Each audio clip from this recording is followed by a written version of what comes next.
Pozdravljeni! Če je sezone 2020 konec, to še ne pomeni, da bo konec tudi našega običajnega tedenskega komentarja v sredo. Tokrat je pred vami 35. del.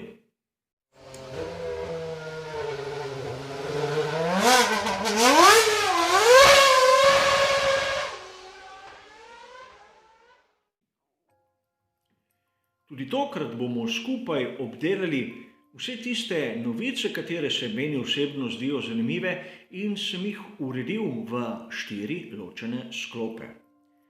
Za razliko od drugih tedenskih komentarjev, tokrat ena novica ne bo imela navedenih virov in razumeli boste, upam, zakaj. A pojdimo raje prav k tej novici, katera nam pokaže, kako viri poročajo o določenih zadevah.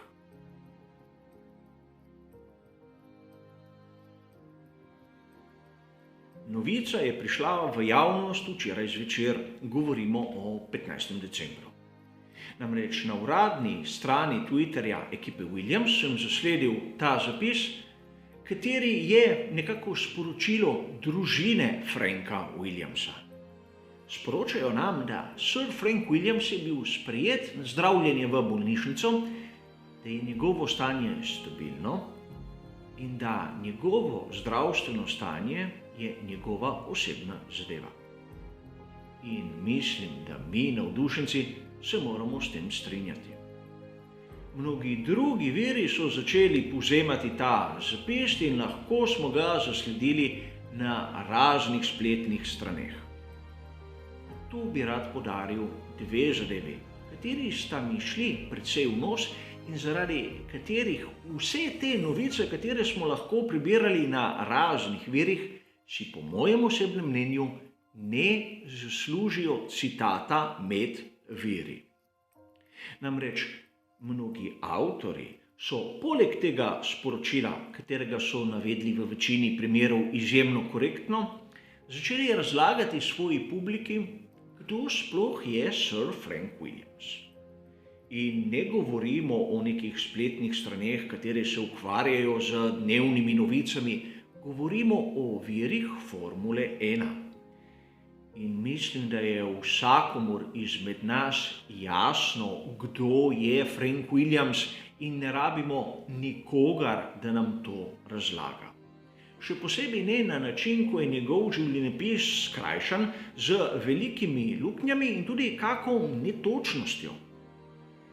In seveda zaskrbljujoče je dejstvo, da nek avtor misli, da njegovi bralci ne vedo, kdo je Frank Williams.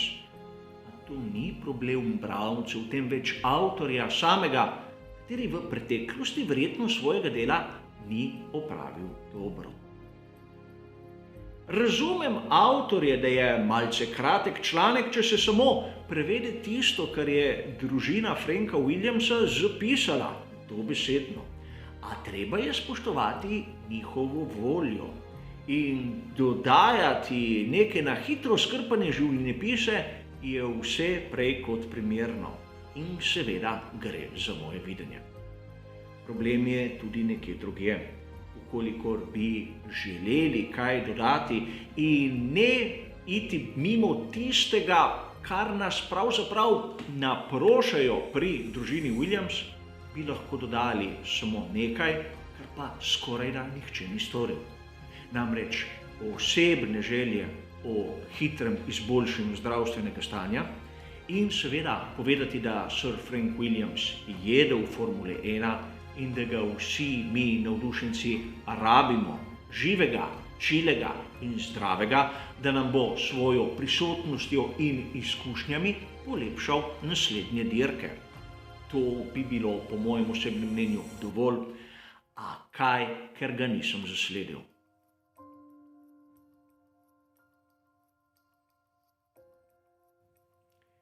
V našem drugem sklopu se bomo pa ukvarjali zopet z neko novico, katera je bila predstavljena v mnogih medijih, tudi domačih, na način, kateri po mojem osebnem mnenju ne odraža tiste prave, realne slike. in govorim o nasledstvu Louisa Camillerija na vrhu Ferrarija. Mnogi viri navajajo, da potencialni kandidat je Luca Cordero di Montezemolo, znano ime vsem navdušencem Formule 1. Težava je v tem, da so mnogi njegove besede obrnili tako, da izgledajo malce drugače kot tisto, kar je povedal v resnici. In na začetku sem se sam oprl na intervju, na povzetek, katerega je mogoče dobiti na spletni strani znane italijanske revije Autosprint in so ga objavili 14. decembra. Na začetku je Luca Cordero di Montezemolo povedal, da njega nihče ni kontaktiral. In seveda po njegovi znani navadi je začel nato čez nekaj časa z odkrito samopromocijo. Namreč začel je ponujati svoje izkušnje, svoje sposobnosti, svojo vizijo, da bi zopet Ferrari spravil tja, kamor sodi. A pri tem je začel navajati zadeve, katere niso več aktualne v današnji skuderiji Ferrari. Namreč, ukolikor sem sam prebiral pravilno izjavo, je govoril o tem, da horizontalna struktura odločanja v Ferrariju ni tista prava in da bi klasična vertikalna bila boljša. A o tem smo se pogovarjali že v poletnih mesecih, ko je pravzaprav Binotto začel z spremembami strukture upravljanja. Verjetno Luca Cordero di Montezemolo je spregledal tiste spremembe, a po mojem osebnem mnenju je ključna težava pri strukturi skuderija Ferrari ta, da še danes ne vemo, kdo je na primer tehnični direktor ekipe. Vemo, da obstaja, vemo, da ni Mattia Binotto, a kdo je, ostaja vsaj zame še danes skrivnost. A pustimo sedaj to. Namreč mnogi viri so začeli navdušencem prodajati zgodbo, kako se bo lahko celo vrnil Montezemolo v tisto vlogo, po kateri so ga mnogi spoznali, predvsem v času Michaela Schumacherja. Seveda je tudi meni jasno, da poslušalcem mojega kanala moram sedaj ponuditi neko drugo varianto, podprto z določenimi viri, kdo pa so ti pravi, seveda v navednicah, kandidati za nasledništvo Camillerija. In da bomo se dokopali do nekih malce bolj verjetnih virov, se ni treba niti toliko potruditi. Naprimer, če pogledamo članek, kateri je bil objavljen na spletni strani formulapassion.com 14. decembra, bomo lahko zasledili, da najbolj verjeten kandidat je verjetno Mike Manley. Seveda, tisti Manley, kateri opravlja danes v skupini FCA isto funkcijo, kot jo je imel Camilleri pri Ferrariju. Torej, oba sta delala pod Johnom Elkanom in prehod bi bil dokaj enostaven. Še posebej, če vzamemo v zakup to, da se bojo skupini FCA in PSA združili, in po tej združitvi v novo nastali družbi za Manleya ne bo prostora. Seveda, govorim o tem, kar bi bilo logično, a obstajajo tudi druge variante. Na italijanski spletni strani The Guspia, katera ponavadi navaja zadeve, katere mejijo resno na trače, a kakšenkrat tudi pove kakšno zanimivo novico, sem prebral 15. decembra članek, kateri razlaga neke notranje želje mnogih članov družine Agnelli, da bi prišli na ta položaj. In seveda tisti na vrhu, tisti, ki si najbolj želi biti naslednik Louisa Camillerija, je Andrea Agnelli, bratranec Johna Elkana. Mnogim ljubiteljem nogometa je Andrea Agnelli znan po tem, da je predsednik Juventusa. A Andrea Agnelli ima sedaj dve veliki težavi. Prva je finančna izguba, ki jo ima Juventus, druga je športno legalna prevara, katero je skušal spraviti na noge v primeru Suarez. In zaradi tega njegova kandidatura ne stoji pravzaprav na nekih trdnih temeljih, a videli bomo, kaj se bodo odločili. Po drugi strani ta isti članek navaja nekega malce bolj daljnega bratranca kot nekega dobrega kandidata.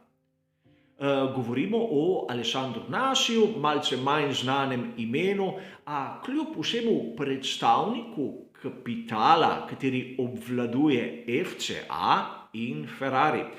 Njegova veja družine obvlada tam okrog 25% celotne družbe, katera ima v lasti eno in drugo skupino.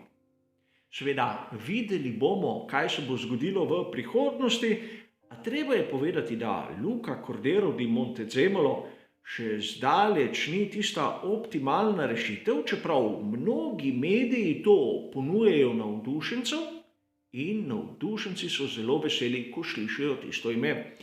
A rad bi vas spomnil, kaj se je zgodilo letos poleti. Namreč isti viri so nam prodajali zgodbo, kako bo Stefano Domenicali pustil svoje izjemno prestižno mesto pri Lamborghiniju ter se vrnil v skuderijo Ferrari. In vsi smo videli, kako se je končalo. A seveda, vsak si izbere tisti vir, kateri mu je bolj všeč.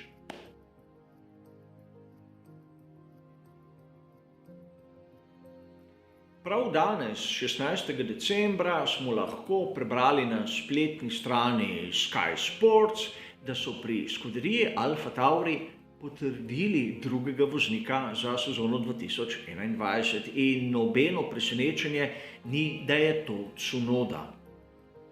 Daniil Kvyat je že tolikokrat imel zadnjo priložnost, katere ni izkoristil, in res je prišel čas za nova imena in nove obraze. Težava je malce bolj povezana z nami, navdušenci. Namreč ogromno pozornosti je bilo v tej sezoni posvečeno Micku Schumacherju in njegovemu napredku v Formuli 2. Seveda, na koncu je postal prvak in o tem ni nobenega dvoma in tudi nobene kritike. Rad bi poudaril nekaj, da na zadnjih dirkah je bil Tsunoda bistveno bolj uspešen, bistveno bolj hiter, bistveno bolj udaren. Tudi zato, ker ga je Helmut Marko dobesedno spravil pod pritisk. Povedal mu je enostavno, da ukolikor ne bo dosegel rezultata, kateri mu bi omogočal dobiti superlicenco, je njegova priložnost v Formuli 1 izginila. In Tsunoda je te besede vzel resno ter dosegel brez najmanjšega obotavljanja tisti rezultat, ki ga je Marko od njega želel. In tu je treba poudariti, da Tsunoda kot novinec v Formuli 2 je dosegel več zmag kot Schumacher, kateri je na koncu postal prvak. Tu se da razpravljati, kaj je boljše imeti voznika, ki je sposoben zmagovati, ali voznika, kateri je konstanten in ne vem, odvisno od primera do primera. Je pa eno dejstvo, da je Tsunoda upravičeno tisti najboljši novinec v Formuli 2. In mislim, da naslednje leto bo marsikaj pokazal tudi v Formuli 1. Namreč zraven Pierrea Gaslija zna biti tisto presenečenje, katero bi znalo poživeti marsikatero dirko. In treba je povedati, da sam osebno pogrešam japonske voznike v Formuli 1, kot pogrešam na primer brazilske voznike v Formuli 1. In znano je dejstvo, da predvsem Honda rada forsira Japonce v cirkus. A mislim, da pri Tsunodi so dobili dovolj velik talent, kateri se bo tudi zaslužil s svojimi predstavami to mesto, katerega so mu nekako pomagali pridobiti. A nič napačnega pri tem niso ne prvi in niti ne zadnji, da smo si na jasnem. Vsekakor novica, katera po svojem niti ni novica, ampak neko potrdilo, da so zadeve take, kot smo si jih nadejali, še lahko nekaj tednov od tega.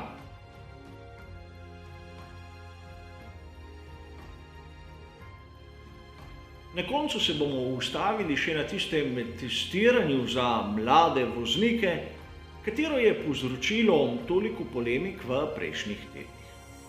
V Kolikor pogledamo spletno stran Race Fan 15. decembra, bomo videli, da Fernando Alonso je bil najhitrejši.